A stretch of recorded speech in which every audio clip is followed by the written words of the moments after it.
من شرور أنفسنا ومن سيئات أعمالنا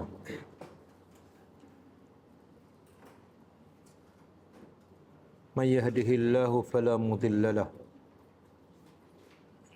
ومن يضلل فلا هادي له أشهد أن لا إله إلا الله وحده لا شريك له وأشهد أن محمدا عبده ورسوله سبحانك لا علم لنا إلا ما علمتنا إنك أنت العليم الحكيم اللهم علمنا ما ينفعنا وانفعنا بما علمتنا وزدنا علما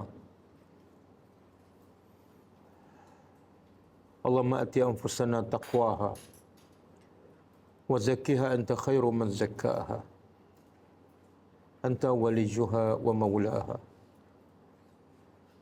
رب يسر ولا تعسر رب تمم بالخير أما بعد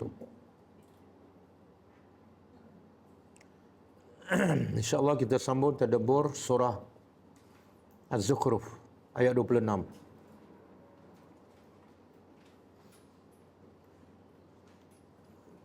Sebelum tu kita tengok pengajaran ayat lepas.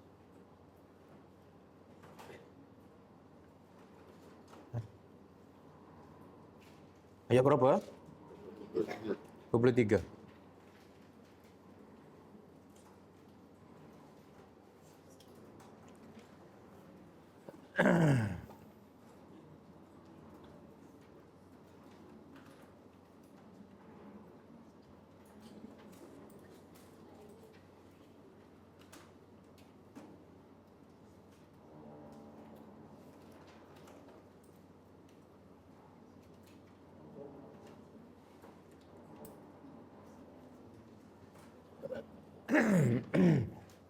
A'udzubillahi minasyaitonir rajim.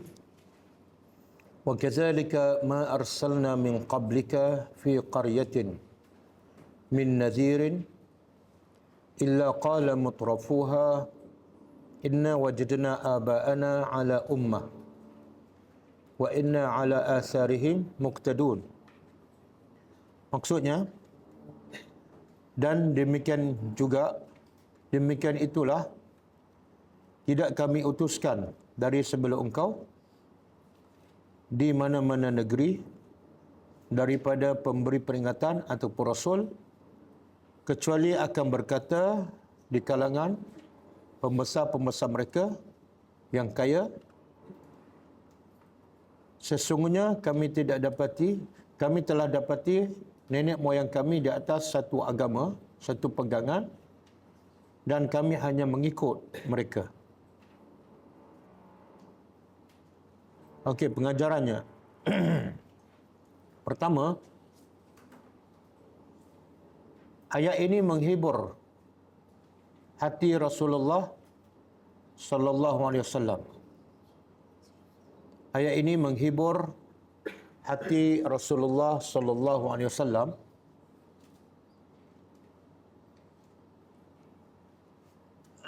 bahawa apa yang dikata kepada Rasulullah oleh orang musyrikin Mekah bukanlah perkara baru, tetapi sudah dikatakan juga kepada semua para nabi dan rasul dahulu.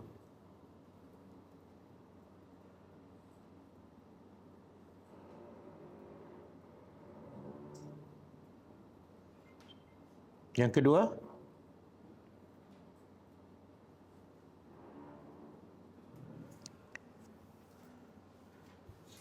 mereka yang sesat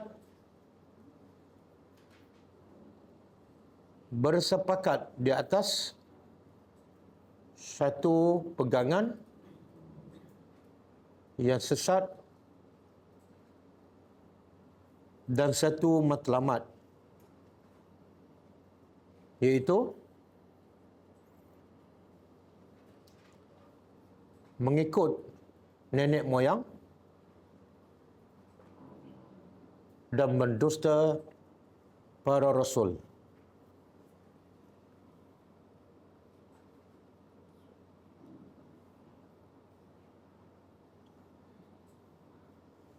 Yang ketiga, haram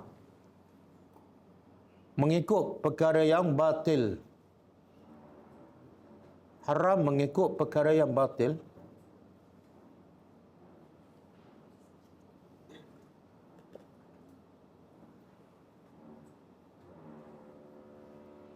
Dan adapun mengikut perkara yang benar adalah wajib.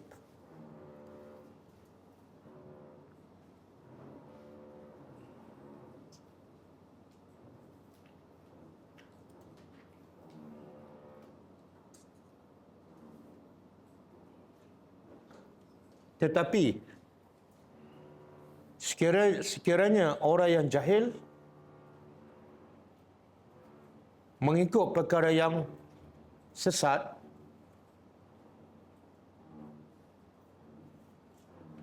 kerana kejahilannya, maka ia dimaafkan.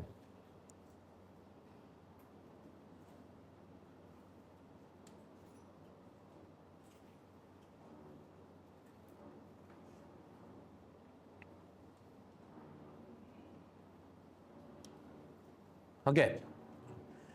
Jadi taklid, ikut ni dipanggil dalam masyarakat taklid. Apa hukum? Mengikut je apa orang yang dahulu buat. Tak boleh hukum haram secara mutlak. Tengok siapa yang ikut dan kenapa dia ikut.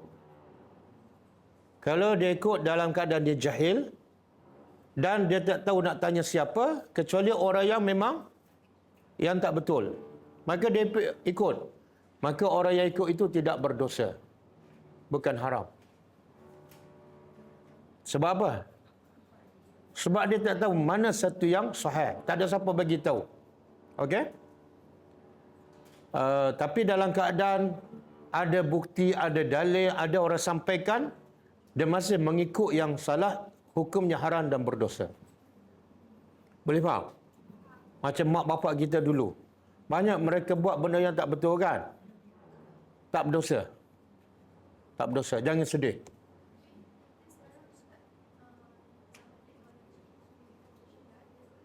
Sekarang taklah. Ini cerita dulu. Mak kita dulu mana ada internet. Dengan internet pun dia pensan. Kan? Handphone pun tak ada. Itulah keadilan Islam. Itulah rahmat Allah. Kalau dia dalam keadaan tak tahu, tak ada masalah. Orang dulu tak belajar tadabbur, tak salah. Orang sekarang tak belajar tadabbur, berdosa. Kenapa? Ada orang mengajar dan kita boleh tekan jari je, dapat semua. Okey. Yang keberapa? Yang keempat.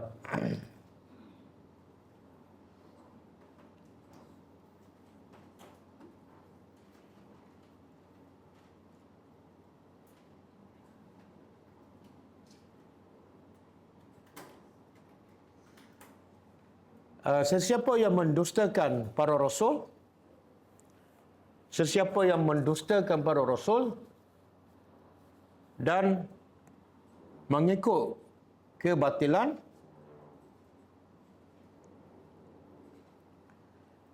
mereka sebenarnya tidak ada hujah. Mereka sebenarnya tidak ada hujah dan dalil kecuali semata-mata mengikut nenek moyang mereka.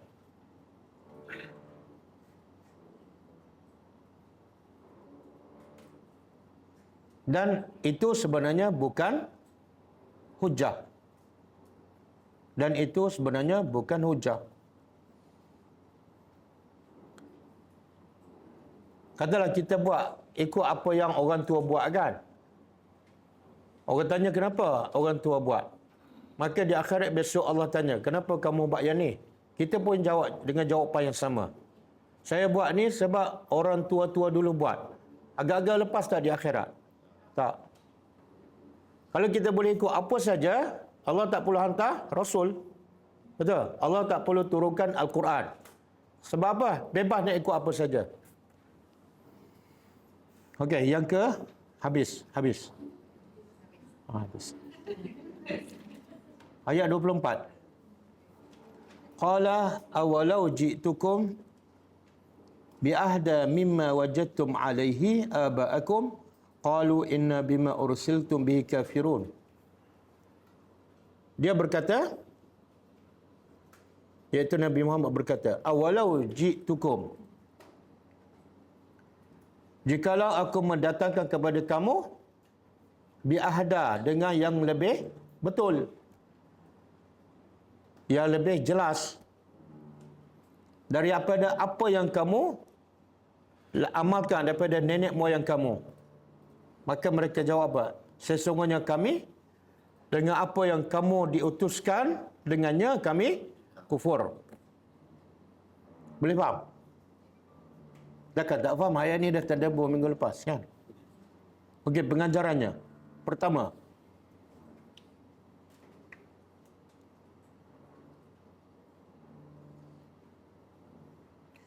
wajib ke atas setiap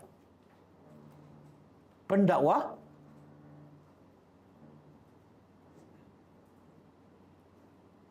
berhujah dengan hujah yang sahih dan meyakinkan.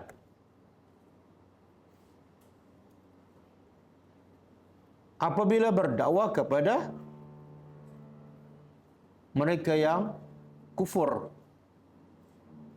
dan syirik kepada Allah.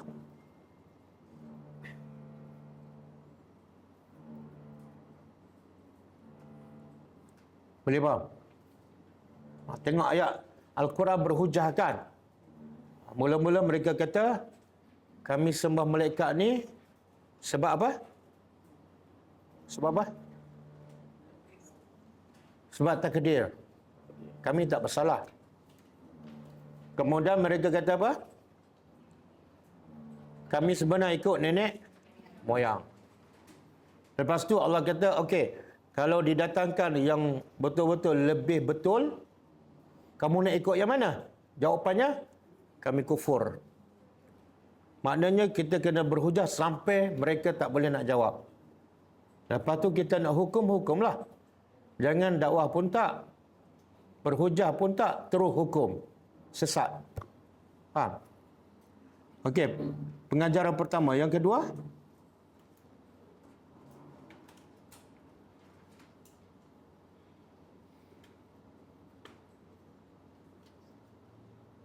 harus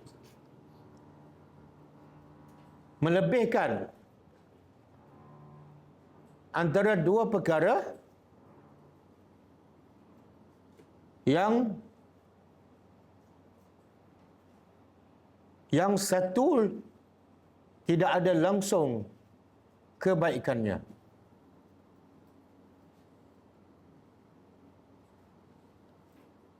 Dengan tujuan untuk berhujah.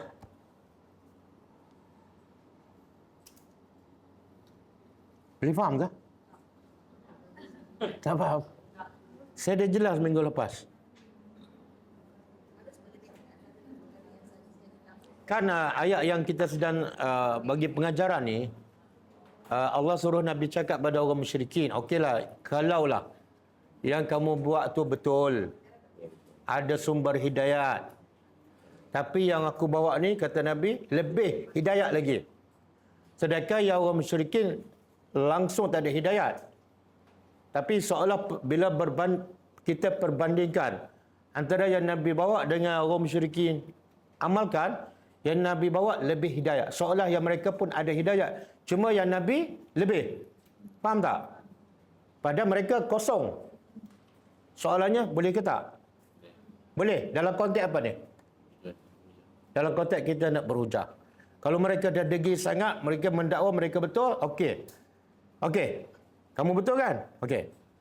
Kalau kamu betul, yang aku bawa dengan yang kamu bawa, mana lebih betul?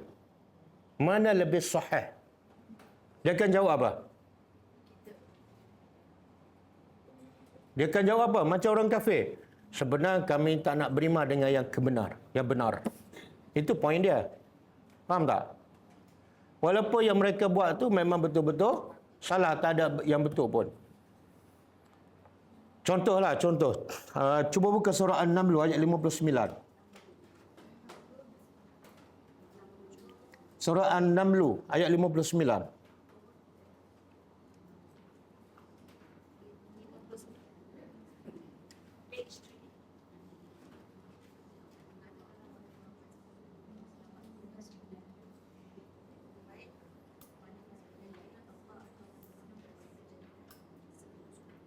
Ada tak ayat? Apa dia? Allahu khairun amma. Cuba terjemah.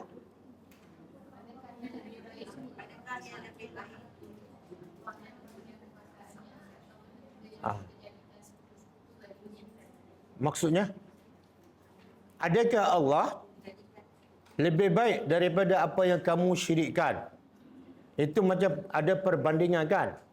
Seolah yang mereka syirik itu pun ada kebaikan.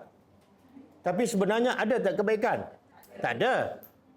Cuma dalam konteks nak berhujah, okeylah. Sebab mereka dah degil sangat, mereka tetap mendakwa mereka ada kebaikan. Okeylah.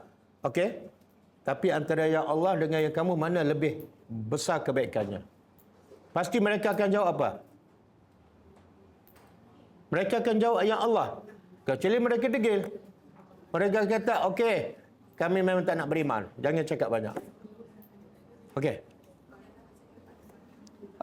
Pengajaran yang keberapa? Yang ketiga. Orang-orang yang degil, yang hanya mengikut nenek moyang mereka, sebenarnya tidak ada niat untuk beriman kepada kebenaran. Orang-orang yang degil, yang hanya mengikut nenek moyang mereka, sebenarnya tidak ada niat untuk beriman dengan kebenaran. Boleh faham? Sebab itulah, apa bukti mereka tak nak beriman? Dia tak ada niat pun. Apa bukti? Mereka akan cari 1000 alasan. Kalau mereka ada niat, terang-terang, yang ni sahih, terus mereka tinggal. Kalau ada niat. Okey. Habis ayat 25.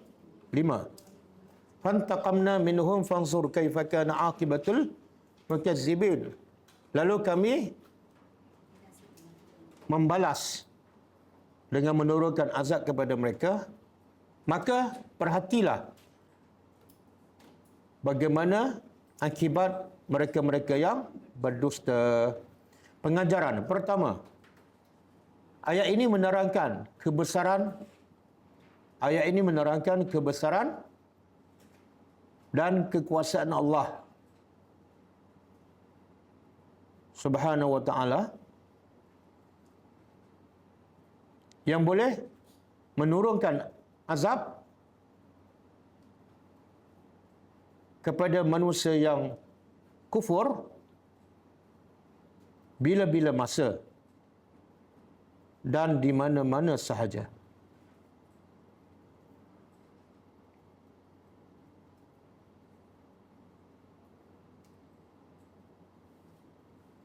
Yang kedua, ada tak orang boleh azab manusia macam Allah azab umat-umat dahulu? Kalau banjir Allah bagi melepasi gunung, ada? Kaum apa? Kaum Samud, Allah putar di udara 8 hari 7 malam. Siapa boleh buat macam tu? Tak ada. Okey, yang keberapa? Yang kedua, wajib. Setiap orang yang beriman, wajib setiap orang beriman berfikir dan merenung apa saja yang Allah takdirkan dalam kehidupan, sama ada merenung ciptaan Allah atau berfikir tentang bagaimana azab Allah yang dahsyat ke atas umat dahulu.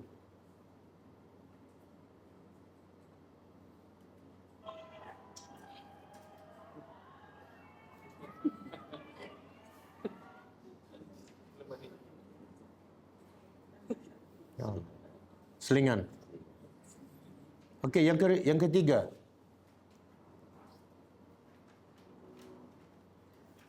Apabila Allah menurunkan azab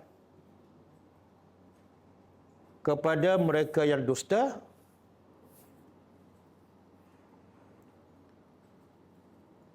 bermakna mereka semua hancur, binasa, dan tidak ada seorang pun yang selamat.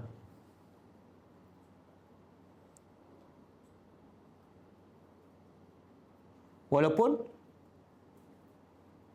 yang dusta itu adalah isteri Nabi atau anak Nabi.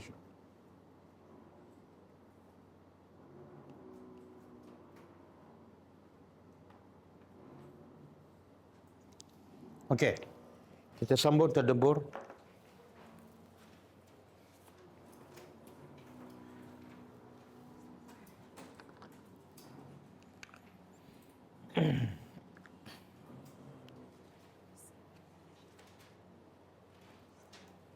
Okey. Kaitan ayat hari ini 26 dengan ayat yang lepas. Saya tak nak kaitkan. Saya nak terjemah dulu.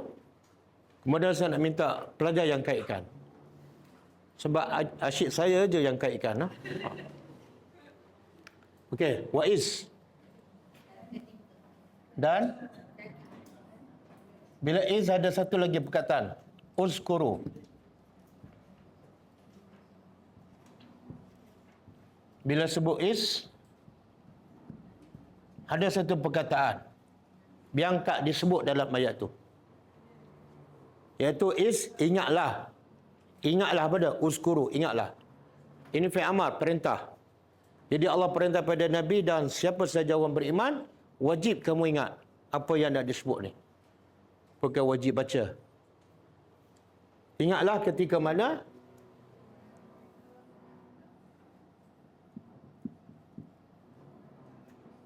mana qala telah berkata Ibrahim li abihi kepada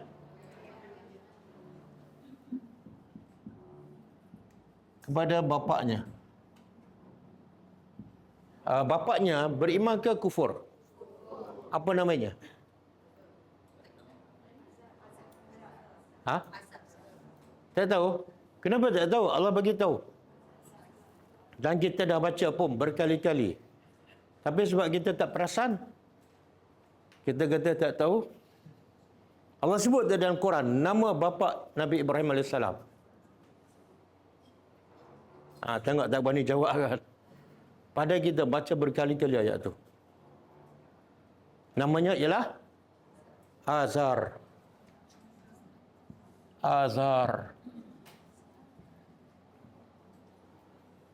Dalam surah apa ni?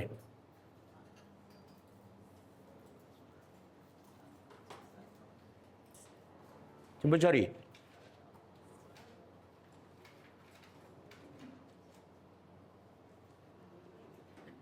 Ingatlah ketika mana Ibrahim berkata kepada bapaknya. Ayat ni Allah tak sebut, tapi ayat lain. Jumpa?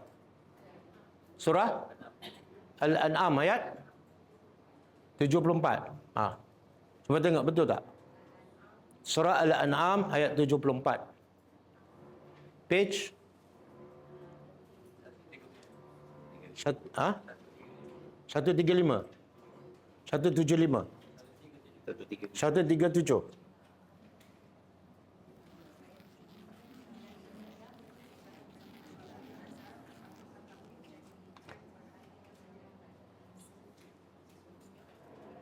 Cuba baca ayat tu. Wa iz qala Ibrahim li abihi Azara. Azar. Bukan Azar. Kalau Azar staf kita, unit media tu. Ha? Azar. Ketika mana Ibrahim berkata kepada bapaknya Azar. Apa dia? Patutkah kamu mencari berhala sebagai Tuhan? Bila Ibrahim cakap bahasa Melayu dengan bapak dia? Ayat Quran lah. Ha?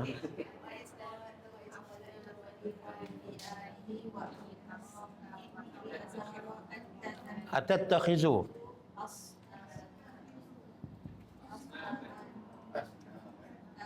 Atattakhizu asnaman alihatan.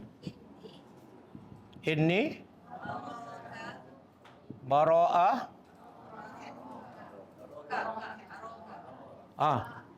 inni araka wa qaumaka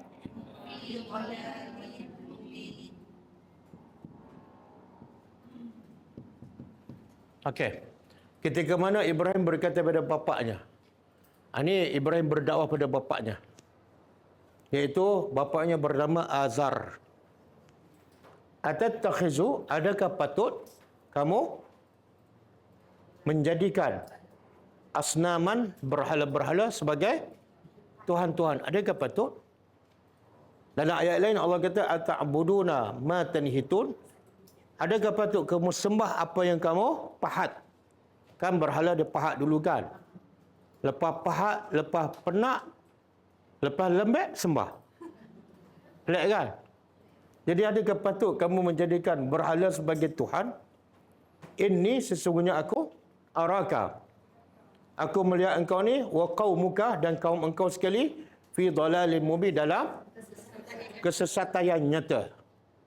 Sesat kenapa? Sesat kenapa? Sebab dia tidak sembah Allah. Bila tak sembah Allah ataupun sembah selain daripada Allah, sesat. Yang nyata pula apa dia? Sesat bukan setakat sesat tapi nyata. Apa maksud nyata? Sebab berhala tu kamu yang pahat. Tidak mendengar, tidak melihat, pekak, buta, bisu. Tidak boleh memberi manfaat. Tidak boleh menolak mudarat. Jelas dia tak boleh bagi apa-apa manfaat. Tapi kamu sembah. Mana sesat tu adalah sangat nyata. Okey. Kita balik pada ayat kita. Ketika mana Ibrahim berkata pada bapaknya, waqau dan kaumnya. Innani. Sesungguhnya aku bara'un. Bara' ni bara' benar-benar al-wala' wal bara'. Berlepas diri. Sesungguhnya aku berlepas diri. Mimma dari apa yang ta'budun kamu sembah. Tengok akidah Islam ni jelas. Kekufuran jelas, Islam pun jelas. Salah satu tanda jelas ialah kita kena mesti berlepas diri. Walaupun kepada siapa ni? Bapa. Jangan ada rasa nak jaga hati, nak jaga perasaan. Tak ada. Akidah, bila sebut akidah, kena utamakan Allah daripada keluarga. Aku lihat kamu ni dalam kesesatan. Maka kata Ibrahim, aku berlepas diri. Aku tidak kaitan langsung dengan pegangan dan agama kamu. Lepas diri kalau kontekskan macam tak ada ikatan langsung. Mana kita langsung tak percaya ataupun tolong-menolong, ada saham ke? Tak ada. Contohlah, kalau kita ributkan, bapa kita suruh kita hantar dia ke toko. Tak boleh. Hukumnya haram.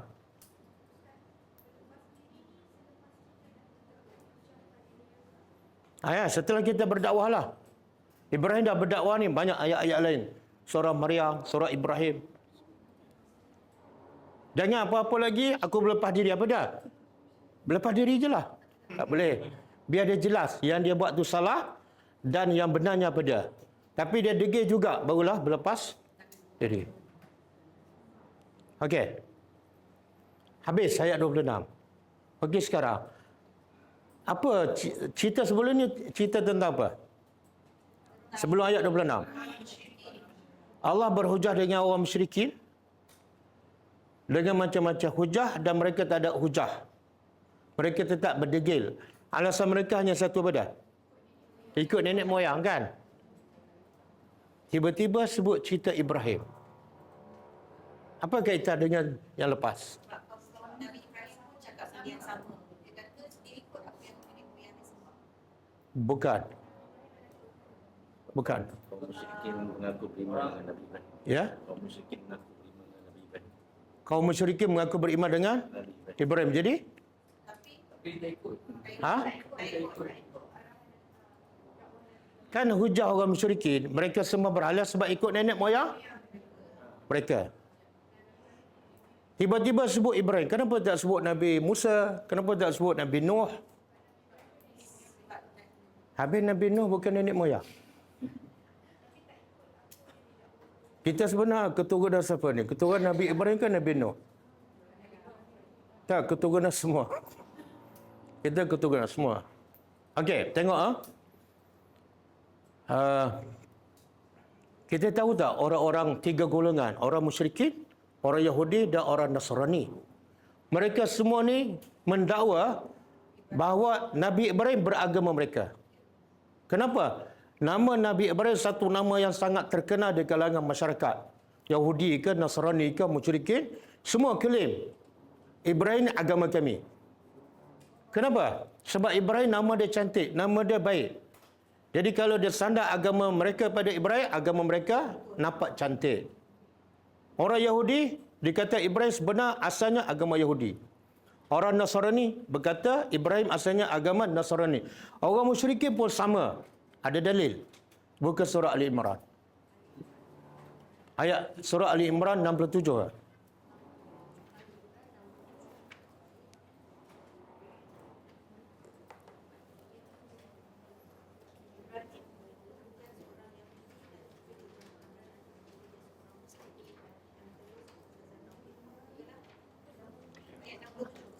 Surah Ali Imran ayat 67.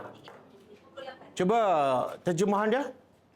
Maknanya Ibrahim itu bukan seorang Yahudi. Okey, seorang dah. Pemberita kena seorang je. Seorang. Ibrahim itu bukan seorang Yahudi dan dia juga bukan seorang Nasrani, tetapi dia seorang Muslim yang telus atas dasar tauhid dan dia juga bukanlah dari golongan orang musyrik. Okey, ayat ini Allah sendiri membersihkan nama Ibrahim. Allah kata Ibrahim bukan agama Yahudi, bukan Nasrani, bukan. Bila Allah menafikan, makna apa tu? Ada dakwaan. Cuba buka surah Al-Baqarah. Surah Al-Baqarah ayat 140.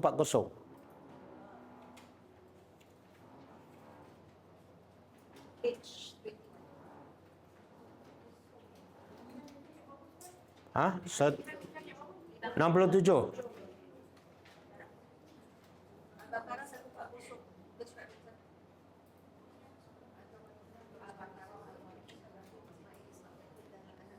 Al-Baqarah. Al-Baqarah 160. 140.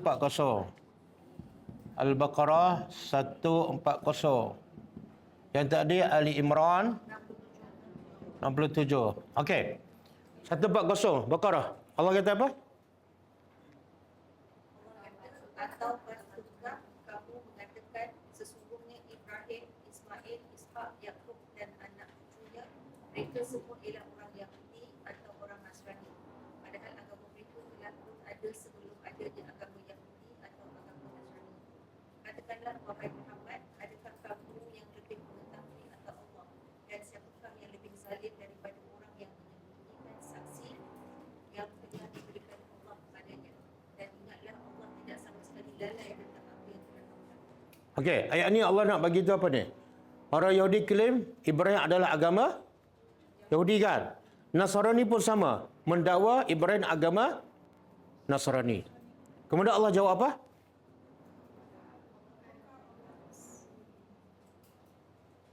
Adakah kamu lebih mengetahui?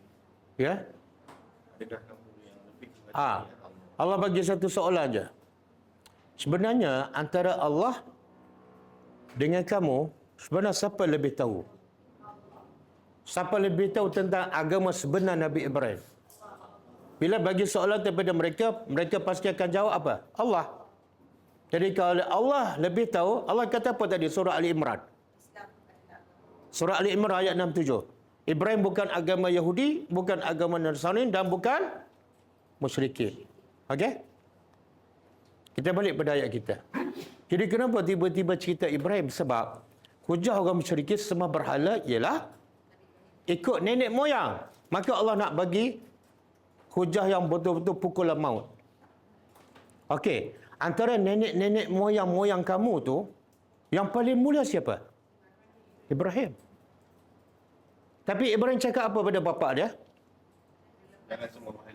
Aku berlepas diri pada apa yang kamu sembah. Betul tak kamu ikut nenek moyang? Betul. Kalau betul ikut Ibrahim, Ibrahim tak sembah berhala. Bahkan dia berlepas diri. Faham tak? Jadi hujahnya apa? Degil. Sebenarnya bukan ikut nenek moyang, tapi degil. Keras kepala. Kufur. Boleh faham? Cuba buka surah Maryam. Ayat 41 hingga 49. Buka dan baca sendiri.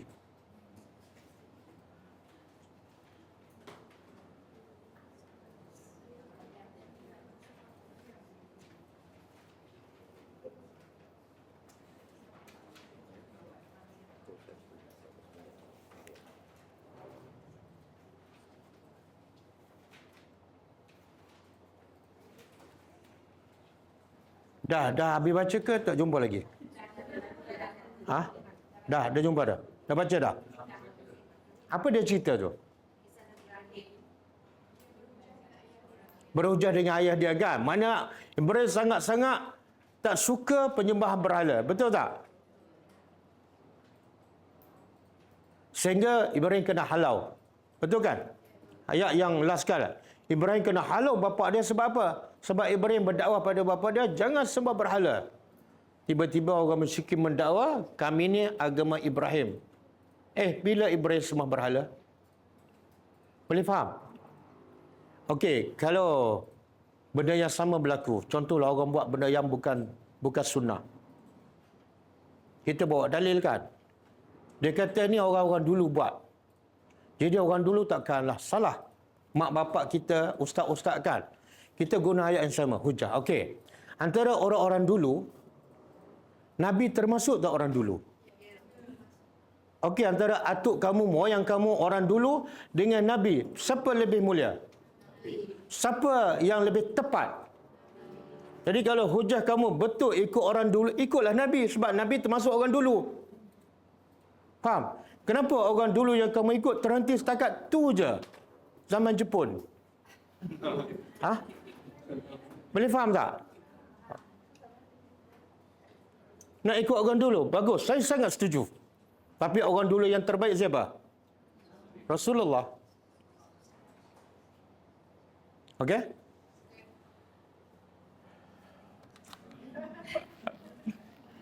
Siapa yang cakap okey? Cuba cerita balik. Cuba cerita balik. Mana tak okey lah tu.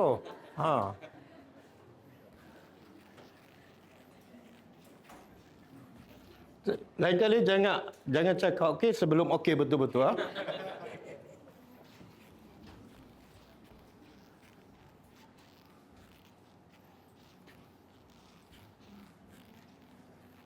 Okey. Ibrahim kata, aku berlepas diri daripada apa yang kamu sembah. Tapi ada tak kecuali? Illa. Kecuali. Allazi. Bukan orang-orang yang. Kalau allazina, orang-orang yang. Ini ramai.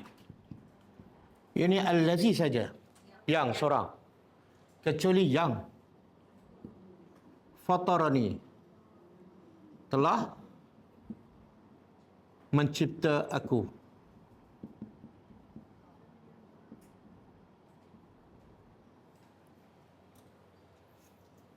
Okey. Makna apa ni?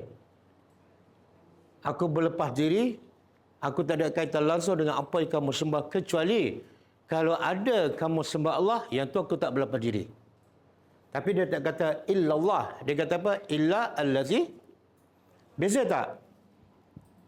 Illallah dengan illa allazi fatarani. Yang kecuali yang mencipta aku siapa? Allah lah. Jadi Allah yang mencipta aku adalah Allah.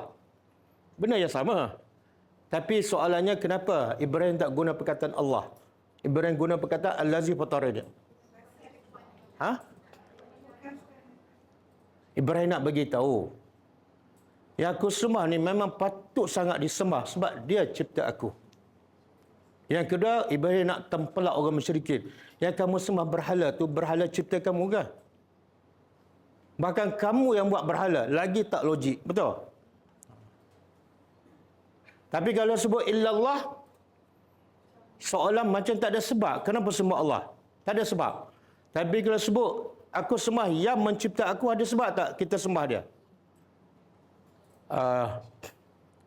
Contoh dalam satu surah, ada seorang pendakwah, dia berdakwah, dia mengajak pada kaum dia, dia kata, Mali a'budu allazi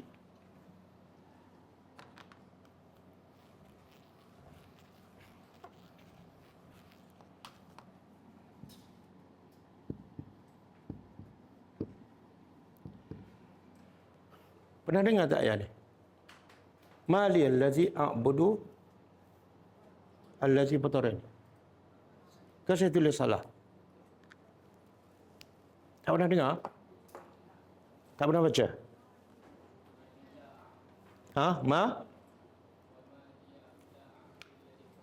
Wa mali. Oh, patutlah dia orang tak tahu. Ada tertinggal. Wa ma liyala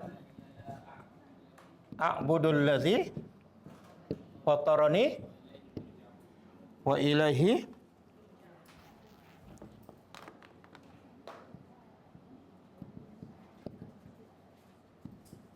Okey, surah apa ni?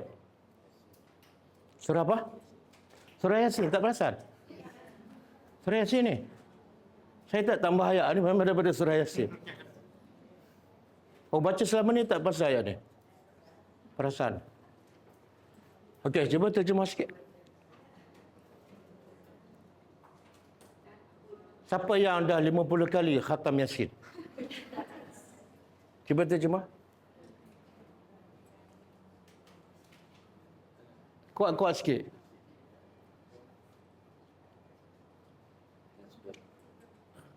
Apa dia? Dan apabila ditanya, sudahkah engkau menerima agama mereka? Kenapa aku tidak mendengar Tuhan menciptakan aku? Ini kisah seorang lelaki yang pergi berdakwah di satu kampung ataupun satu negeri yang semuanya kafir. Dan negeri itu Allah hantar 2 rasul. Tapi 2 rasul didustakan oleh penduduk negeri itu. Lepas 2 rasul diutuskan dan didustakan, Allah buat apa? Allah hantar satu lagi, rahmat Allah. Patut Allah dah turun azab dah. Tapi hantar ketiga, mereka tetap tak beriman. Dan lelaki ni yang duduk di hujung kota beriman. Lepas dia beriman, dia buat apa? Terus dia pergi berdakwah. Ini nak beritahu bila imam masuk dalam hati, dia tak duduk diam. Dia tak terus sambung kelas. Dia pergi Jadi dia pergi datang daripada hujung kota dan dia beritahu pada penduduk negeri itu. Apa dia? Antara mesej dakwah dia apa dia? Wa mali. Kenapa? Kenapa aku la a'budu, tidak boleh sembah allazi fatarani, yang mencipta aku, wa ilahi, dan hanya kepada dia iaitu Allah turja'un kamu di. Tengok mesej dakwah. Lelaki ni tak mencela orang kafir di negeri itu. Dia tak kata kamu ni bodoh lah semua berhala. Tapi dia bukan minda. Dia kata apa? salahkah aku sembah yang mencipta aku? Jawapannya apa? Tak salah. Yang kedua, menyebabkan orang yang sembah berhala terfikir, habis aku ni sembah siapa? Berhala tak cipta aku pun. Macam tak betul je. Boleh faham? Itu message secara halus. Jangan kita menghukum, tapi kita buka minda orang. Kalau nak sembah, sembahlah yang hebat. Ia boleh mencipta, jangan yang kamu yang buat dia, kemudian kamu sembah. Tapi akhirnya lelaki ni apa? Dapat anugerah apa? Tokoh Ma'al?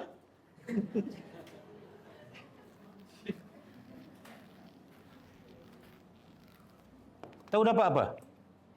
Allah kata apa? Wa qila dukhilil jannah. Masuk syurga. Tak ada anugerah, tapi Allah kata masuk syurga. Okey. Fa innahu,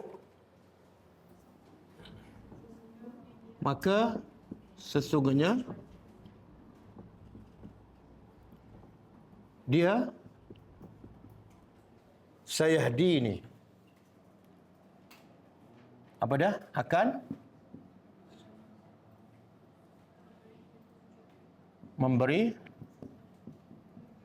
petunjuk kepadaku.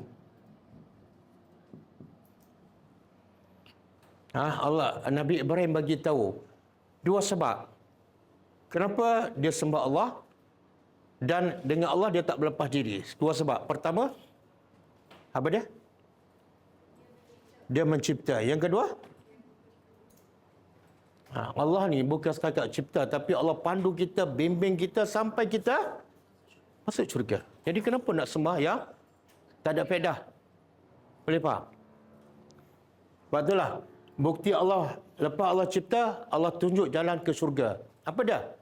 Allah utuskan Rasul, Allah turunkan kitab Al-Quran. Di sini hidayat kan? Hidayat ada berapa jenis? Allah akan bagi hidayat padaku. Hidayat apa ni? Hidayat? Hidayat ada dua. Satu hidayat ilmu ataupun hidayat dilalah. Yang kedua, hidayat amal ataupun taufik. Yang Ibrahim cakap ni, Tuhan yang mencipta aku, dia akan bagi hidayat. Hidayat mana? Dua-dua. Beza antara dua ni apa dia? Beza antara dua hidayat. Ilmu siapa-siapa boleh bagi.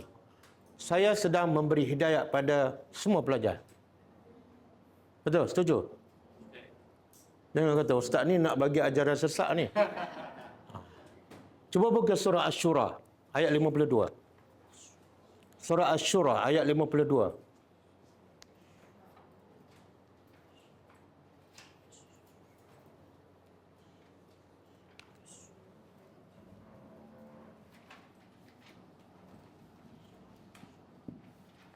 Ada wa innaka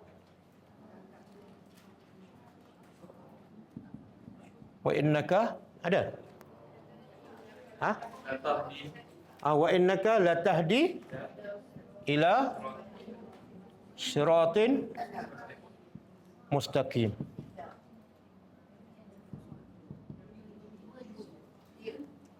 Surah Asy-Syura ayat 52. Jumpa? Jumpa kan? Hujung ayat. Okey, cuba terjemah yang hujung ayat tu. Wa innaka, sesungguhnya engkau ni siapa? Nabi Muhammad. Latahdi. Ni lam ni pasti. Taukid. Sesungguhnya engkau pasti tahdi memberi hidayat. Ila siratin mustaqim, beri hidayat pada manusia ramai kepada jalan yang lurus. Sebenarnya hidayat Allah bagi ke Nabi Muhammad. Habis yang ni Allah kata Nabi bagi hidayat ilmu. Hidayat ilmu. Surah Al-Baqarah ayat 156 yang kedua surah Al-Qasas ke? Cuba tengok surah Al-Qasas ayat 65.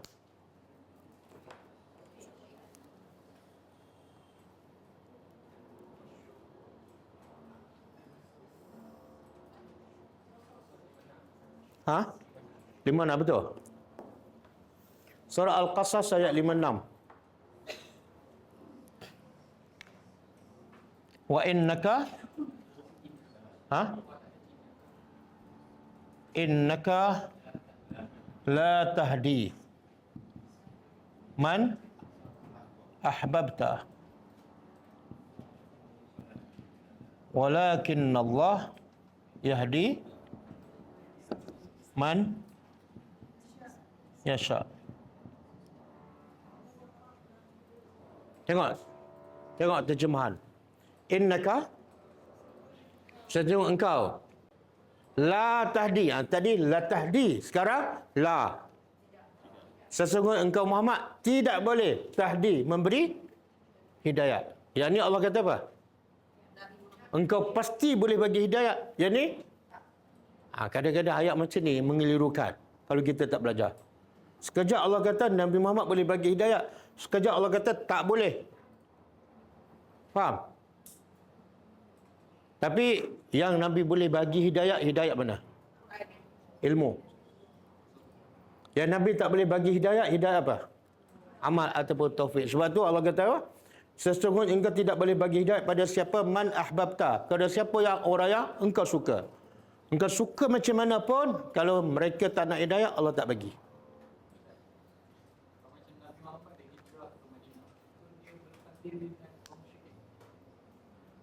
Tak, itu bukan berlepas diri. Dia Nabi memang berlepas diri daripada semua kekufuran dan kesyirikan. Walaupun masa di Mekah. Adapun dia berhijrah, itu strategi dakwah. Dakwah kena lakukan. Berlepas diri soal lain, berdakwah soal lain. Contohlah, saya berdakwah kepada orang non-Muslim kan. Tapi dalam masa sama, saya tak berlepas diri. Yang kufur mereka buat pun saya setuju. Itu tak boleh. Okey. Boleh faham beza dua ayat ni? Walakin akan tetapi Allah yahdi. Allah yang bagi hidayah pada siapa yang? Okey, Allah bagi hidayah yang mana ni? Yang mana? Amal. Boleh faham? Jadi betul tak saya kata saya tiap pagi Jumaat bagi hidayah pada pelajar di Taman Tun. Betul ke salah? Betul. Ada dalil? Kalau orang tanya, saya bagi hidayah ilmu. Saya kata buat ni haram, dapat dosa. Buat ni halal, saya bagi ilmu. Adapun nak beramal, itu Allah. Allah yang buka pintu.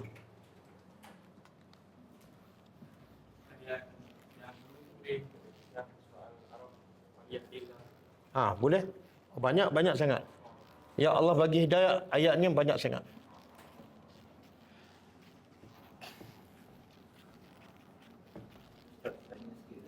Dia macam akan memberi beliau saya ini akan berkonsultasi. Wallahu alam. Sebenarnya masa Ibrahim cakap ni, Ibrahim dah dapat hidayah tak? Masa Ibrahim cakap ni, aku berlepas diri daripada apa yang kamu sembah. Ibrahim dah dapat hidayah tak? Dapat hidayah. Tapi di sini seolah ada sin. Sin ni menunjukkan apa? Benda akan berlaku. Jadi soalan tadi, kenapa akan? Sedangkan Allah dah bagi hidayah pada Ibrahim. Wallahu alam. Wallahu alam. Mungkin maksudnya Allah telah bagi hidayah, Allah sedang bagi hidayah, ada Allah akan bagi hidayah sampai bila-bila. Okey. Wa ja'alaha dan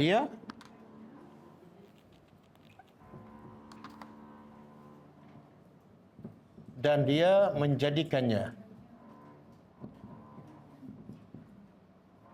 kalimatan.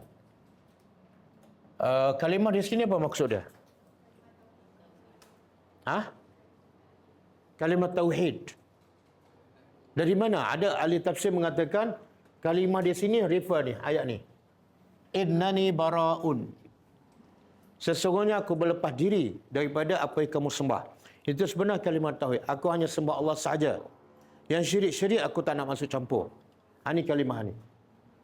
Lepas Ibrahim berdakwah pada bapaknya, Allah jadikan kalimat tauhid itu apa dah? Menjadikannya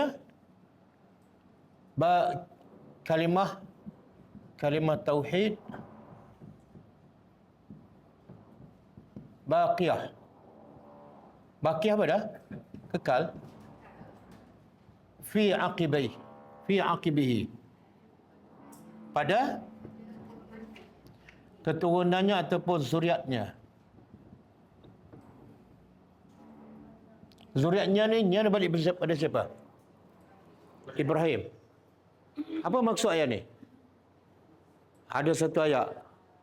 Adapun kebenaran itu dia akan kekal sampai bila-bila.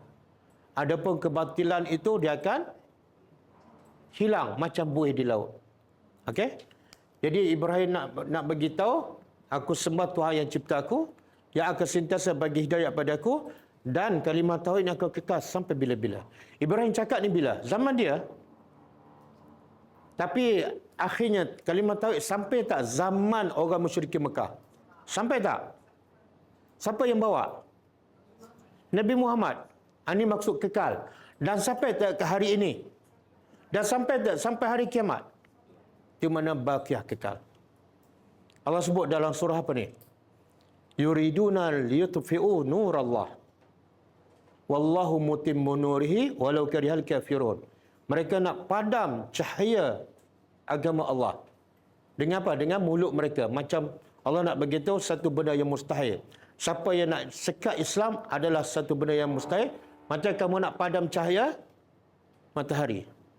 Siapa yang mampu padam cahaya matahari? Saya bagi 1 bilion. Tak padam. Jadi siapa yang usaha nak padam cahaya Islam adalah kerja sia-sia dan bodoh. Ayat ni kata apa? Baqiyah, kekal. Sampai zuriat Nabi Ibrahim sampai bila? Sampai kiamat. La'allahum, supaya mereka yarji'un, kembali. Mereka ni siapa? Orang musyrikin Mekah. Daripada Ibrahim, kalimat tauhid sampai ke zaman Nabi Muhammad, supaya apa? Rahmat Allah. Supaya orang musyrikin moga-moga kembali. Ramai tak orang musyrikin Mekah yang kembali pada tauhid? Ramai tak? Subhanallah, semua sahabat Nabi itu asalnya musyrikin. Abu Bakar, Umar, Osman, semua. Betul tak? Balik pada hidayah Allah. Hasil apa? Hasil apa? Hasil dakwah. Kerja dakwah Nabi. Okey, bahkan tapi ada yang tak beriman. Abu Jahal, Abu Lahab, Ubay bin Khalaf. Ramai juga yang tak beriman sampai kesudah, sampai mati. Jadi Allah panjangkan umur. Allah kata apa? Bal matta'tu. Aku apa? Aku memberi matta'tu daripada mut'ah. Dan kalau buat haji, ada haji apa? Haji Qiran, haji tamattu' daripada mut'ah. Apa makna haji tamattu'? Hah? Tak. Pernah buat haji semua? Tak pernah? Oh, tak pernah. Semua tak pernah ni? Okey, Kak dulu buat haji apa? Okey, apa makna tamattu'? Buat umrah dulu. Lepas tu? Buat umrah dulu. Lepas tu tanggap ihram. Seronok kan? Bila tanggap ihram, bebas tak nak buat apa? Bebas tu lah tamattu'. Senang-senang. Oh, baru tahu sekarang? Ha? Dah punyalah lama bersenang-senang sekarang.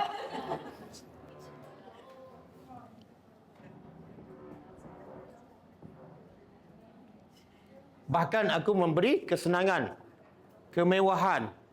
Haula'i. Mereka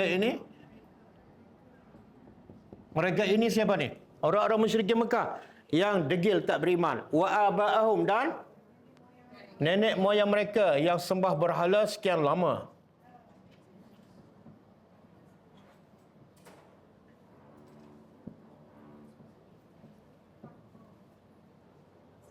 Sampai bila? Hatta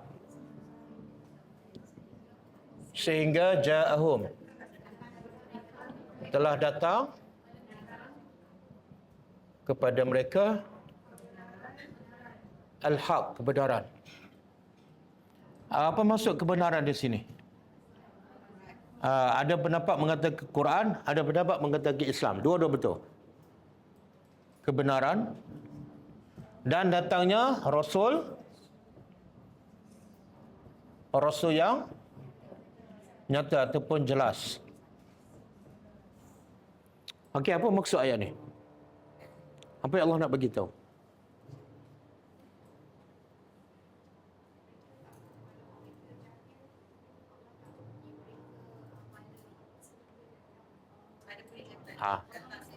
Maknanya kalau umat-umat dahulu, kalau mereka kufur, mereka lawan para nabi, Allah hukum terus tak? Tak ada dulu. Umat dahulu, umat sebelum Nabi Muhammad. Kan? Ada yang Allah jadikan kera on the spot masa tu kan? Tapi umat Nabi Muhammad kufur 50 tahun, semua berhala. Beratus-ratus berhala, tapi sihat wal afiah. Kaya raya kan? Apa sebab? Ni, mata'tu. Aku bagi mereka seronok. Supaya apa? Satu, Allah nak bagi mereka peluang supaya akhirnya bertaubat juga. Kalau Allah hukum terus, tak ada, pintu taubat tertutup. Itu sebab pertama. Sebab kedua, supaya mereka apa semakin dipanggil istidraj. Jadi ada dua sebab. Satu nak bagi peluang. Yang kedua, kalau dah degil sangat, sombong sangat, okey, silakan. Nak seronok, silakan. Nak buat dosa, silakan.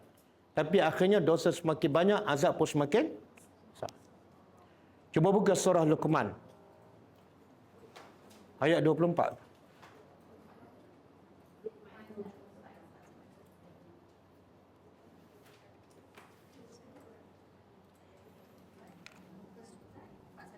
Betul kah? Numatti'uhum qalilan. Numatti'uhum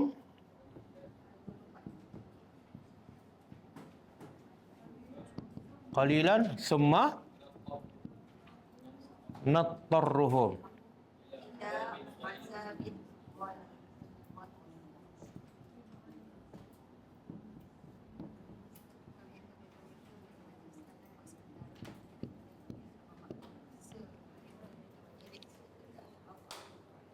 Okey. Kepada mereka yang setelah diberi peringatan, setelah didakwah tapi tetap degil, sombong, Allah kata apa? Allah tak turunkan azab. Allah bagi apa? Numatti'uhum. Numatti'uhum sama dengan mata'tu. Kalau mata'tu fi'il madhi, numatti'uhum fi'il mudhari'. Kami bagi mereka kesenangan, hiburan, keseronokan. Tapi Allah beritahu kesenangan itu hanyalah qalil. Sedikit. Apa maksud sedikit? Sedikit, sekejap. Tapi dia kata mana ada saya seronok 70 tahun. Takkanlah 70 tahun sekejap. Dia nikmat dunia ni 70 tahun ke 90 tahun banyak. Tapi bila banding dengan akhirat yang tidak ada penghujung, jadi 70 tahun tak ada nilai. Sebab tu siapa-siapa yang mati Allah tanya, kamu tinggal kat dunia berapa lama? Dia jawab apa? Padahal dia puas dah hidup kat dunia. Bila nak mati kan? Tak mati-mati. Dia rasa boring dah hidup kan? Makan pun tak lalu. Tapi bila tanya dalam kubur berapa lama hidup? Dia kata setengah hari ataupun kenapa jawapannya berbeza? Sebab dalam kepala dia akhirat tidak ada penghujung. Bila tidak ada penghujung, 1 juta tahun, bukan. 1 bilion tahun, bukan. Daripada dengan 70 tahun, 70 tahun. Jadi Allah kata kami bagi mereka seronok sedikit je, sekejap je. Lepas tu, semanattarhum. Kemudian kami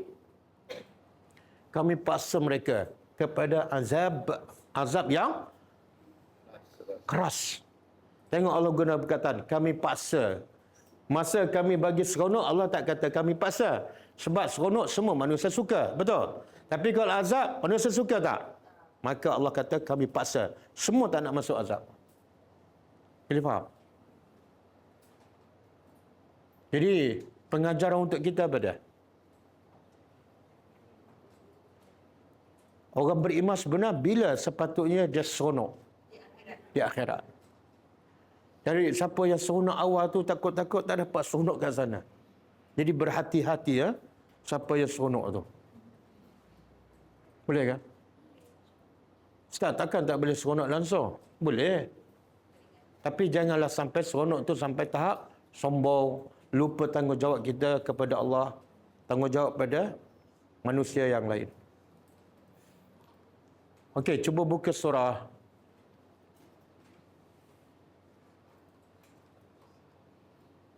Ali Imran 196.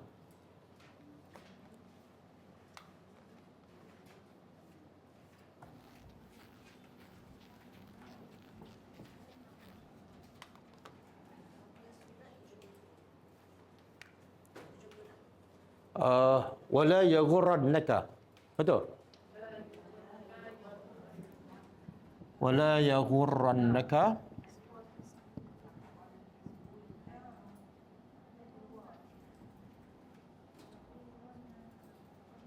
taqallubu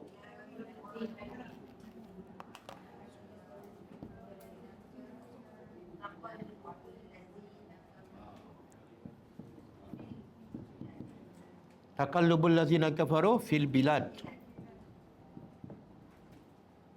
Kemudian mata'un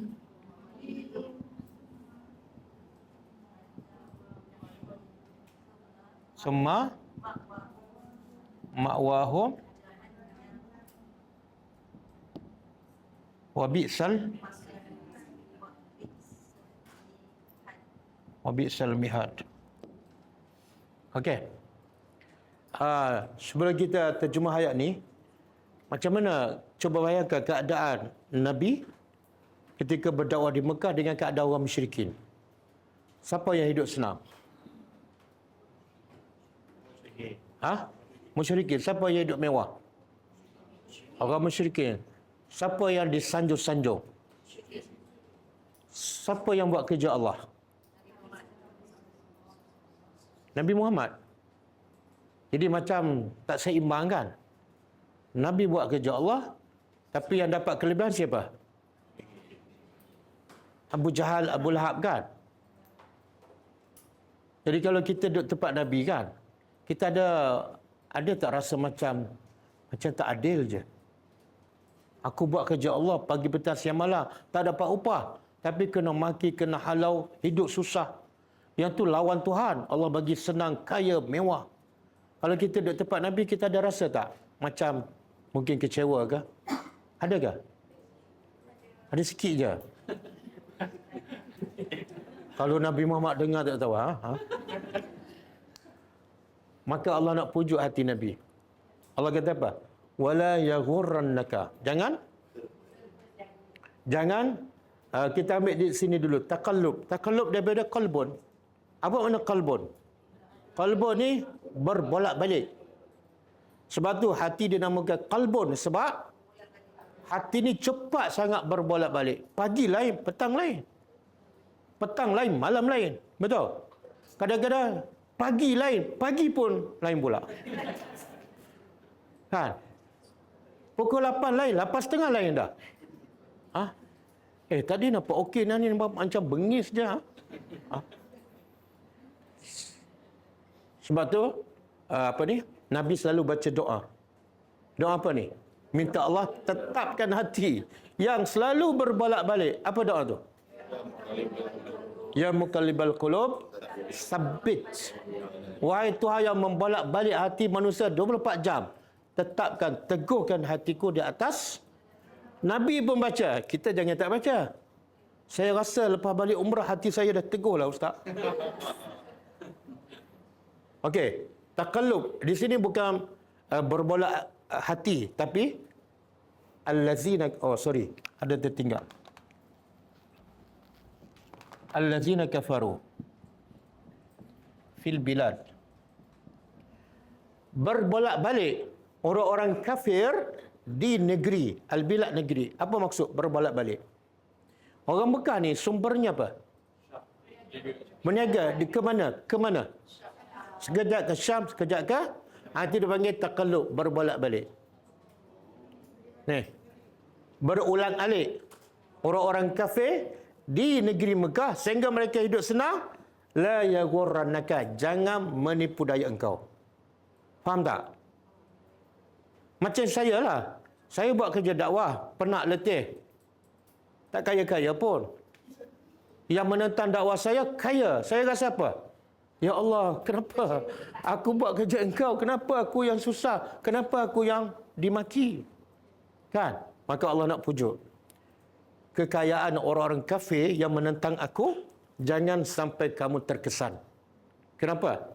Sebab semua tu mata'un qalil. Semua tu adalah keseronokan. Betul. Tapi sekejap je. Sabar. Yang aku nak bagi pada engkau apa dah? Mata'un khalidina fiha abada. Yang aku nak bagi pada orang mulia, aku tak akan bagi kemuliaan, keseronokan yang sekejap je. Aku tak bagi sebab kamu mulia. Orang mulia kena dapat keseronokan yang kekal abadi. Sabar sekejap. Mata'un qalil, semah, kemudian dahlah seronok sekejap. Lepas tu, ma'wahu jahannam. Apa makna ma'wah? Tempat tinggal. Apa makna tempat tinggal? Dia tak akan berpindah tempat lain. Tempatnya yang kekal dalam api. Jadi jangan kamu tertipu, jangan terpedaya. Teruskan kerja dakwah. Tengok ayat nak pujuk hati Nabi kan?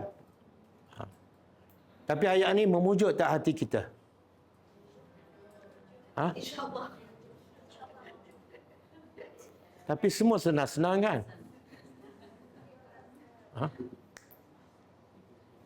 Dan Allah kata lagi, wa bi'sal mihad. Dalam masuk neraka. Kemudian neraka Allah kata seburuk-buruk. Bila Allah kata seburuk-buruk, maksudnya apa? Apa maksud? Tak ada yang lebih teruk pada itu, tak ada dah. Tak ada. Itu yang paling teruk. Faham tak? Kadang-kadang kita tengok orang duduk bawah jambatan. Ya Allah, kesiannya. Kadang-kadang kita tengok rumah tu bocor nak roboh. Kesiannya. Tak ada lagi yang teruk. Apa dia? Neraka Jahannam. Okey. Boleh Cukup? Cukup Dapat tak Dapat tak mata'un qalil? Dapat Tak, maksud saya mata'un mana? Seronok dapat faham Al-Quran. Itu bukan qalil, sebenar kabir. Siapa yang faham Quran, dia adalah mata'un khalidina fiha abada. Sebab bila kita faham Quran, kita ikut Al-Quran, Quran akan bawa kita ke syurga yang kekal. Okey. Kita sambung hadis.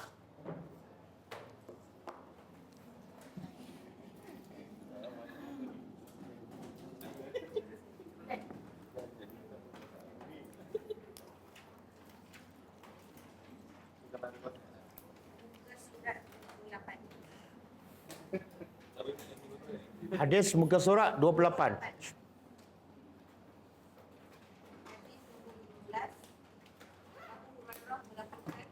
Nanti dulu, minum air sekejap.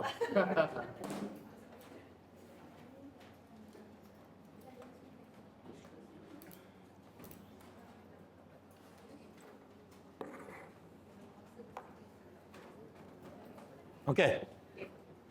Abu Hurairah melaporkan Rasulullah SAW menjelaskan, sesiapa yang Allah pilih supaya diberi kebaikan, maka Allah akan menurunkan musibah kepadanya.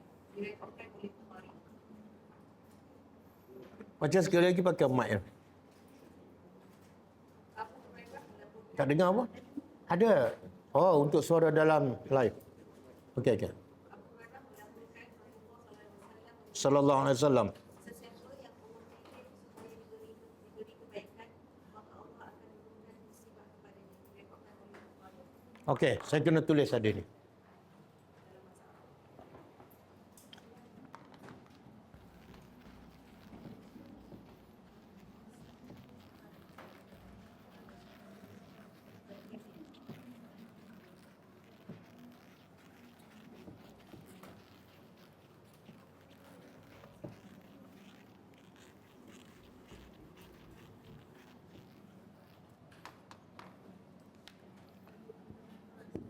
Qala Rasulullah sallallahu alaihi wasallam,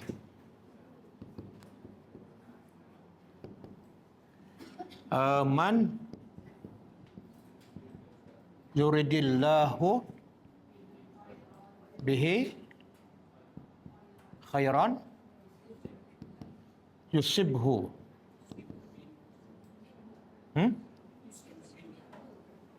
Ha? Yusib bihi. Kan? Macam tu.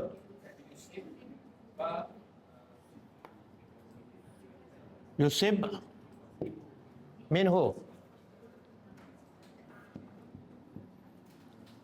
Hadis apa ni? Riwayat Bukhari. Okey. Mana hadis sahih? Tengok. Kita terjemah man. Siapa yang yuridillahu bihi khaira.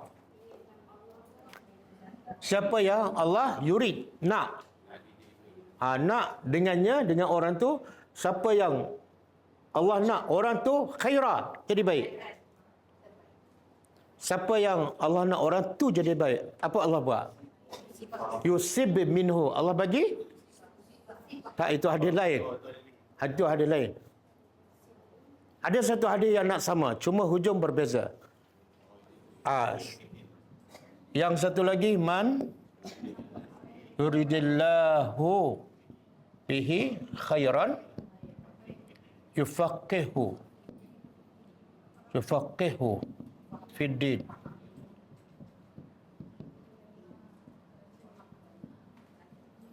Siapa yang Allah nak, orang tu jadi baik, Allah bagi faham agama yang mendalam. Bukan bagi harta, bukan bagi pangkat. Kalau kita mudah jalan untuk menuntut ilmu dan faham agama, itu tanda Allah nak kita jadi baik. Tapi asyik susah je datang kelas, susah nak belajar agama, itu tanda-tanda yang tak baik. Okey.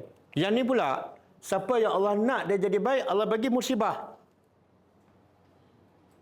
Yang ni Allah bagi. Yang mana satu ni? Dua-dua betul. Dan dua-dua kena ada. Saya nak tanya, bila orang ni, sebenarnya, adakah semua orang dapat musibah, dia jadi baik? Tak. Berapa ramai yang dapat musibah, lagi jahat.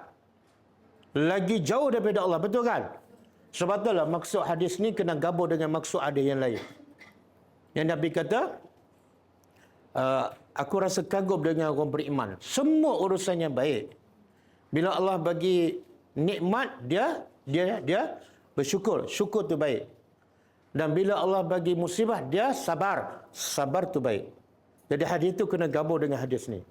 Siapa yang Allah nak, orang tu jadi baik dan dia sabar, Allah bagi musibah. Faham? Sebab apa? Dia jadi baik bukan dengan musibah, tapi dengan sebab sabar. Dan syarat nak sabar kena ada.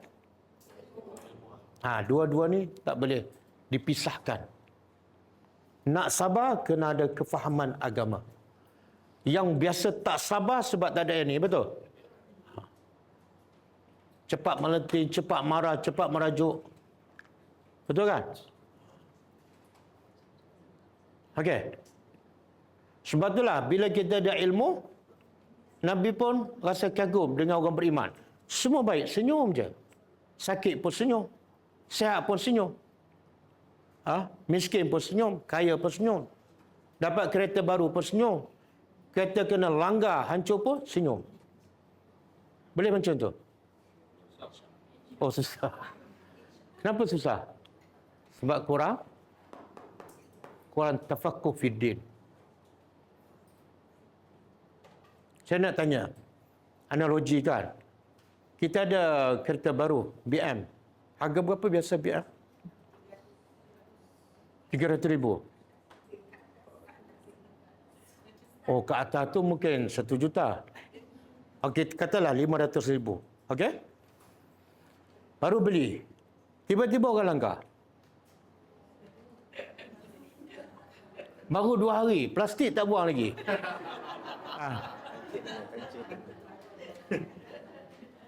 Dan kos nak baiki tu mungkin 100,000. Mungkin 100,000.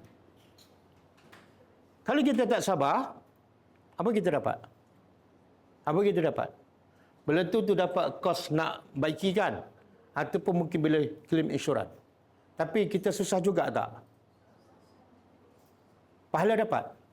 Tak dapat.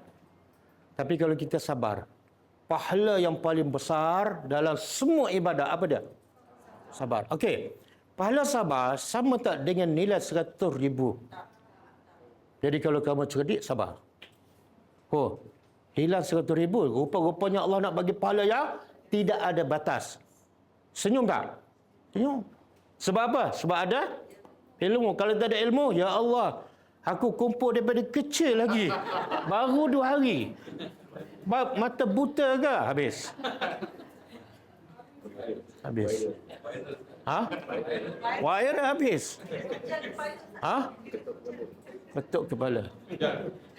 Tak ada yang apa ni, lelaki yang ketuk kepala perempuan kan, tak sabar. Itulah kehidupan masyarakat kita. Secara umumnya memang tak ada ni. Dia tak sabar sebab tak ada ni. Betul tak? Betul. Sebab itulah kesabaran Nabi sangat luar biasa. Kesabaran Nabi sangat luar biasa. Kenapa? Nabi lah orang yang paling tafaqquh fiddin. Kan, orang baling batu sampai berdarah, Nabi tak marah. Nabi tak doa supaya Allah jatuhkan azab pada dia. Bahkan Nabi doa, ya Allah bagilah hidayah. Luar biasa tak sabar tu.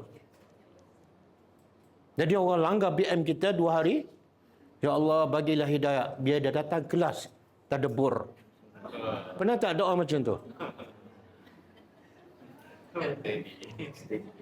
Betul tak? Orang tu tengok terkejut. Ya Allah, luar biasanya orang. Tapi tak ada siapa pun akan terkejut sebab kita tak akan macam tu. Boleh faham? Jadi hadis ni, kalau Allah nak dia baik, Allah bagi musibah. Tapi sebelum musibah Allah bagi tafaqquh fiddin. Okey. Hadis seterusnya. Apa dah? Kadang-kadang terlupa yang mana? Okey, soalan dia, kenapa kadang-kadang terlupa? Apa dia? Pasal apa kadang-kadang terlupa kan? Hari ni okeylah. Tapi masa berlaku, kita dengar hadis sebulan yang lepas. Terlupa kan? Kenapa? Dia beza kalau sahabat-sahabat bila dia belajar, dalam keadaan hati dia terbuka, terus masuk kat sini. Bila masuk kat sini, melekat sampai bila-bila masa. Tapi kita belajar ni biasanya, kadang-kadang dalam kepala kita macam-macam. Betul tak? Cinta dunia lah, ada urusan. Jadi kadang masuk keluar kan. Lepas tu masa terlanggar tu keluar terus.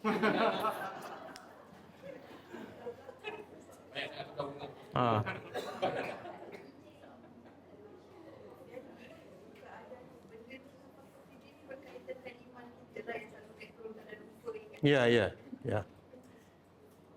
Yalah, kita bila lemah kita kata iman tu kan naik turun. Sebab tu tak naik-naik kita sentiasa beralasan. Kita tak sedar iman kita tak naik pun, tapi sentiasa turun. Sabar tu, pahala tu pelan tak. Apa dalil? Yang Allah kata pahala sabar tidak ada had. Pahala sedekah RM1 700. Salat Jumaat 1.27. Semua ada had, ada limit dia. Tapi sabar tidak ada limit. Ustaz, kalau kes macam anak dia haka, macam bertahun-tahun kan, mak dia macam dah lupa, macam mak dia dah try to approach, tapi kena reject sana, lepas tu sampai tahap mak dia dah tak reda. So macam mana Ustaz, macam mak dia tu macam mana, adakah hak dia untuk tidak reda sebab dah terlampau terluka, sebab dah tahu kan. So macam mana Ustaz kalau anak dia macam masih menyokong. Tak. Bila kan Nabi sebut satu hadis, setiap anak dilahirkan dalam keadaan bersih. Dan Nabi beritahu mak bapak yang mencorakkan anak tu. Mak bapak mencorakkan anak, sama ada anak jadi macam agama Yahudi ke, Nasrani ke, Majusi kan. Jadi kadang-kadang anak kita degil, dia anak jadi baik, dia tak akan jadi macam tu. Magic kan, lahir-lahir jadi baik. Dia mesti melalui proses pendidikan. Jadi anak degil mungkin tak ada proses pendidikan yang betul. Siapa salah? Siapa yang salah? Tapi ni aku bangga lah. Ya. Tak. Itu baru poin pertama. Ada banyak poin lagi. Tak, saya nak bagi tahu supaya kita bertenang, kan? Mungkin ini kesalahan kita. Satu, mungkin kan kesannya punca daripada mak bapak. Tua bangka pun, mak bapak pun yang tua bangka tak didik dengan betul. Satu. Yang kedua, Allah kata Al-Quran syifa. Mana Quran ni satu-satunya mukjizat yang kekal sampai kiamat. Mukjizat Nabi Musa mati, tongkat tak terpakai dah. Betul? Mukjizat Nabi Isa, tangan dia tak terpakai dah. Semua expired dah. Tapi satu-satu mukjizat kekal sampai bila? Sebab itulah Quran sesuai merawat semua penyakit. Okey? Bila kita ada anak degil, rawatan dalam Quran apa dia? Kisah Nabi Yaakob. Anak Nabi Yaakob berapa orang degil? 10. Anak kita berapa orang degil? Berapa orang? Seorang je. Okey. Anak Nabi Yaakob degil ni sampai tahap apa? Sampai tahap nak bunuh adik dia yang disayangi oleh bapa. Betul tak? Mana paling-paling jahat lah. Dia nak bunuh anak jiran, okey lagi. Ini bunuh adik kandung sendiri yang disayangi oleh bapa. Dan adik itu pula baik. Sangat-sangat keras hati anak Nabi Yaakob. Betul kan? Tapi pernah tak Nabi Yaakob bagi tahu, aku tak reda pada kamu? Pernah tak? Itulah panduan kita. Apa tips Nabi Yaakob? Akhirnya anak dia berubah tak? Berubah. Apa tips dia? Sabar. Berapa lama dia tak pernah halau anak dia. Dia tak pernah maki anak dia. Dia buat macam biasa je. Luar biasa. Kesabaran luar biasa, hasil pun luar biasa. Tapi kalau kesabaran senipis kulit bawang, hasil pun senipis kulit bawang. Betullah kalau kita baca Quran. Kalau anak degil sampai ketua, kita dah didik sepatutnya. Kita berdosa tak? Kenapa nak sedih? Kenapa nak kecil hati? Betul tak? Kita tak rugi pun. Kalau orang yang paling patut kecil hati, Nabi Yaakob. Orang yang paling patut kecil hati, Nabi Nuh. Betul tak? Aku ni Nabi, kamu kafir, aku Nabi. Kita bukan Nabi, bukan ustaz, bukan ulama. Tak payah kecil hati. Bahkan kita muhasabah diri. Anak aku degil tak dengar cakap, aku kecil hati. Aku berapa lama degil dengan Tuhan. Masa sekolah menengah dulu. Masa sekolah, masa universiti, masa bekerja kan. Berpuluh tahun aku degil dengan Allah. Lepas pencing baru aku lembut sikit. Betul tak?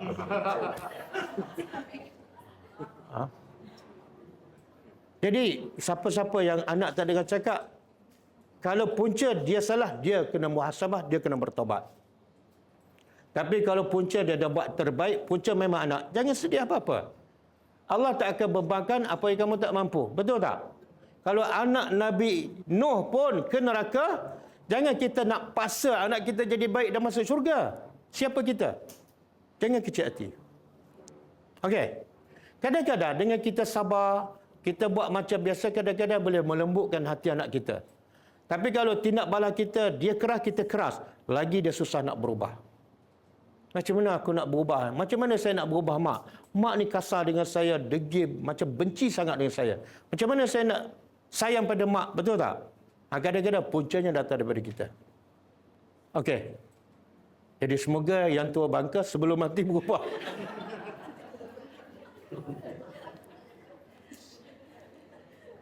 Okey, baca satu hari lagi. 16. Anas melaporkan Rasulullah SAW menjelaskan apabila saudara dijumpa dengan ahli Quran, jangan saudara minta dimatikan. Namun sekiranya keadaan memaksa, hendak saudara mengatakan, Ya Allah, panjangkan umurku, andai hidup itu lebih baik untukku, dan pastikan aku andai mati itu lebih baik untukku. Okey. Okey, hadis ni panjang saya tak tulis. Nabi kata, bila seseorang ditimpa musibah, sakit dan dia tak tahan, maka Nabi kata jangan sekali-kali dia minta nak mati. Haram hukumnya. Tapi kalau tak tahan sangat, baca doa. Nabi bila larang ada alternatif. Kalau tak tahan sangat dengan sakit tu, doa apa dia? Yang maksud dia, wahai Tuhan, sekiranya hidup adalah lebih baik bagi aku, panjangkan umurku. Mungkin dengan sakit ni, dosa aku terampun dan aku masih boleh buat ibadat. Tapi sekiranya mati lebih baik bagi aku, engkau matilah. Mesti ada sebab. Kalau mati lebih baik, engkau matikanlah aku. Beza dengan, ya Allah, aku tak tahan dah, tolonglah mati aku. Itu haram. Ustaz, hadis ni boleh tak kita bagi untuk orang yang kata depression nak Boleh, memang. Memang patut. Sebab apa? Kenapa tak boleh bercita-cita nak mati? Disebabkan musibah yang menimpanya. Kenapa tak boleh? Satu, sebab orang yang minta mati, orang ini tak bersangka baik pada Allah. Seolah Allah nak menyusahkan dia. Hukumnya haram, bersangka buruk pada Allah. Yang kedua, sebab kedua tak boleh, bila dia minta mati, dia tahu tak? Mungkin mati tu azabnya lebih besar daripada sakit dia kat dunia. Dia tahu tak? Azab kubur tu. Jangan minta benda yang kita tak tahu. Mungkin kita sakit kat dunia, ada orang tengok, ada orang pujukkan. Tapi kalau azab dalam kubur, siapa nak peduli? Jangan minta benda yang mungkin lebih dahsyat yang kita tak tahu. Yang ketiga, sebab ketiga, jangan minta mati sebab peluang untuk kita hidup, bila kita hidup, kita masih tak boleh beramal. Walaupun sakit. Subhanallah wa bihamdihi. Subhanallahil azim. Boleh sebut tak? Dua kalimah yang ringan di lidah, berat pada timbangan dan sangat Allah suka. Sebab kita hidup, masih hidup, boleh berzikir. Kenapa nak minta mati? Bila mati, habis pintu untuk beramal. Betul tak? Itu maksud hadis tu. Dan yang keempat, kalau kita sabar dan redha dengan ujian, kita dapat pahala yang tanpa had dan diampunkan segala dosa. Semuanya baik. Okey. Doa dia apa dia?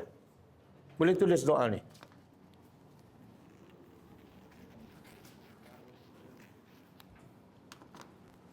Apa dia doa dia? Allahumma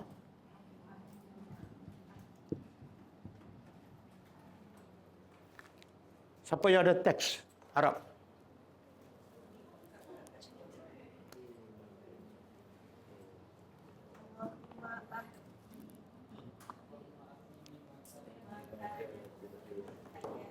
Allahumma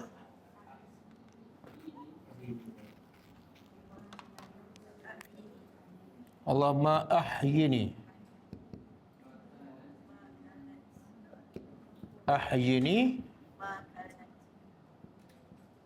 ma kanat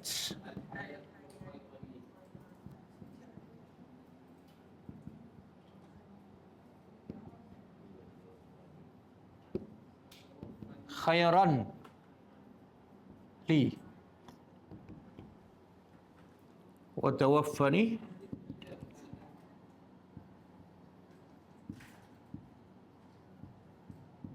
in kanat ila ila iza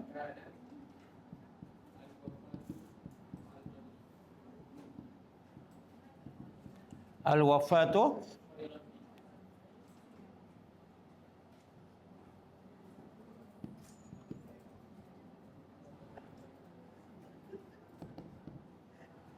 cantik doa ni. Cuba terjemah. Allahumma, ya Allah, ahyini. Hidupkan aku. Ahyini, hidupkan aku. Ma kanatil hayatu, selama mana hidup itu khairan li. Selama mana hidup itu adalah baik. Kenapa kita minta dengan Allah? Sebab Allah saja tahu yang mana terbaik untuk kita. Kita tak tahu kita hidup lama tu baik ataupun buruk. Betul? Kita serah pada Allah. Jadi kalau engkau tahu hidup aku, lebih baik panjangkan umur. Kemudian wa tawaffani, dan matikan aku iza, apabila kanatil wafatu, adalah kematian itu khairali, matikan. Kalau engkau tahu kan, kalau mati itu baik untuk aku, engkau matikan, bukan aku minta. Boleh faham? Cuba baca. Allahumma ahyini ma kanatil hayatu khairan li wa tawaffani iza kanatil wafatu khairan li. Allahumma ahyini ma kanatil hayatu khairan li wa tawaffani iza kanatil wafatu khairan li.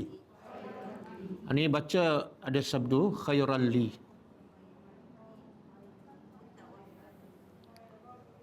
Siapa dah hafal? Dah hafal?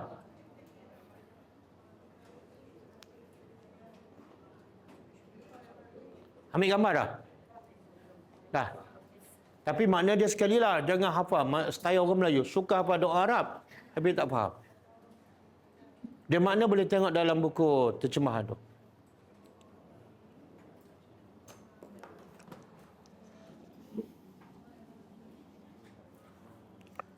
Sampai ada yang teks bahasa Arab dengan terjemah boleh forward.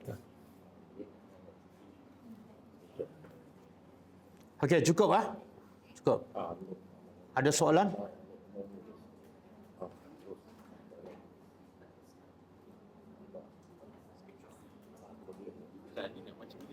Ha? Baca bila? Okey, soalan. Bila nak baca doa ni? Bila kita ditimpa musibah yang kita tak tahan. Kalau demam semua tak payahlah baca doa ni. Ha? Ya? Kuat sikit. Boleh. Baca hari-hari boleh. Apa dia? Kalau hadis yang awak cakap kan, kalau tak jumpa dia dekat kan, cari hadis dia dekat Dalam neraka. so dia boleh macam minta Allah syafaat untuk tarik orang tu. Ya. Betul. Dia Tu dalam Quran tak? tak, bukan Quran. Ada hadis. Mana Allah akan bagi syafaat kepada Nabi untuk bagi syafaat kepada orang. Yang kedua juga Allah bagi syafaat kepada orang beriman untuk tarik orang lain. Tapi syarat dia mesti dengan keizinan Allah. Kita tak boleh nak tarik sebarangan lah. Itu sesuai tak? Sahih lah. Nanti saya bagi. Okey, ada soalan lain? Tak ada? Ada yang kaitan dengan Allah saja ke atau kena ibu apa saja? Maksud? Ibu apa perlu ke hanya ibu apa saja? Tak. Reda. Allah terletak pada reda ibu bapa. Sebab itulah Allah dalam Quran banyak Allah sebut kena sembah Allah, jangan syirik. Lepas tu terus Allah begitu, wajib berbuat baik pada mak bapak. Mana besarnya mak bapak tu.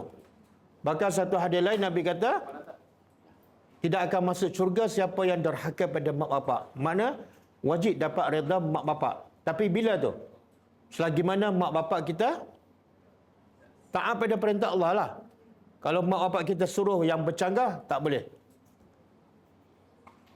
Jadi jangan buat. Bahkan Allah kata jangan wala taqul lahum uff. Jangan kata kepada mak bapak. Maksudnya apa saja perkataan, perbuatan yang menyakitkan hati mak bapak itu dinamakan derhaka dan dosa besar. Okey. Dah? Kita tutup dengan membaca tasbih kafarah. Subhanakallahumma wa bihamdika asyhadu an la ilaha illa anta astaghfiruka wa atubu ilaik. Assalamualaikum warahmatullahi wabarakatuh. كتاب الله ترق جنانه وتنى العظيم